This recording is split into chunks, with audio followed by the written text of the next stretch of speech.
In October 2025, Finance Minister Devindranath Thakur delivered the government's inaugural budget.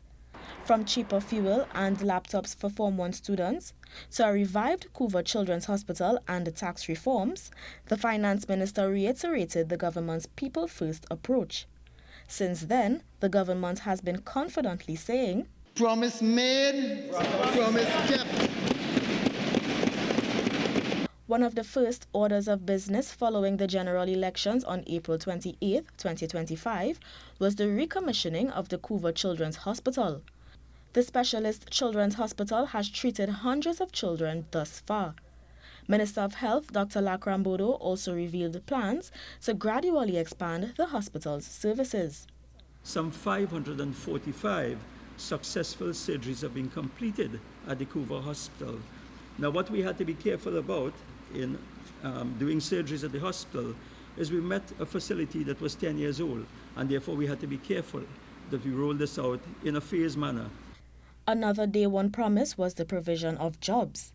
A nationwide recruitment drive which promised up to 20,000 jobs was rolled out, targeting sustainable employment and growth. There will be no ghosts, there will be real people, real jobs, and these jobs are sustainable jobs. In education, laptops were distributed to Form 1 students across the country as part of efforts to expand digital access in classrooms. A total of 18,000 laptops, laptop bags, and headsets were ordered for students placed in Form 1 arising from the results of the 2025 SEA exams. Part 2.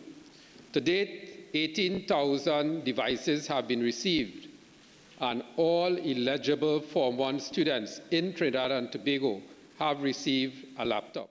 Prime Minister Kamal Prasad Bisesa has stressed that education is the most powerful tool for change and ensured free and equal access to quality education for all children, regardless of their background. July 2025 also saw the historic visit of India's Prime Minister Narendra Modi.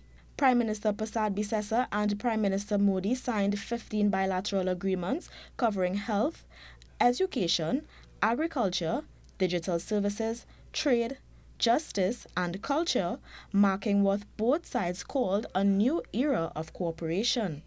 Also coming out from the visit was the Jaipur Limb Fitment Camp, which provided over 800 prosthetics to amputees across the country. It is fitting that the day after honoring Mahatma Gandhi's example of courage, compassion, and service to humanity, we open a camp devoted not to power or wealth, but to the quiet work of healing, to the quiet work of restoring dignity, to the quiet work of restoring independence and hope to those who have lost a limb. The Prime Minister subsequently announced that a permanent limb fitment camp will be set up in the Superior area. Access to land was another key focus for the government.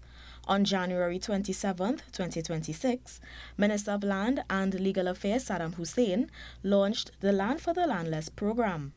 The initiative was designed to provide affordable residential land at a subsidized cost with a focus on low and middle income households.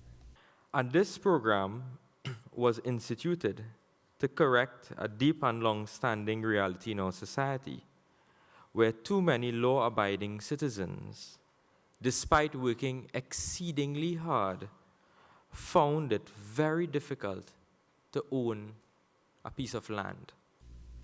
Former Caroni 1975 limited workers also received long-awaited land leases, with the government distributing approximately 600 Caroni land leases in 9 months.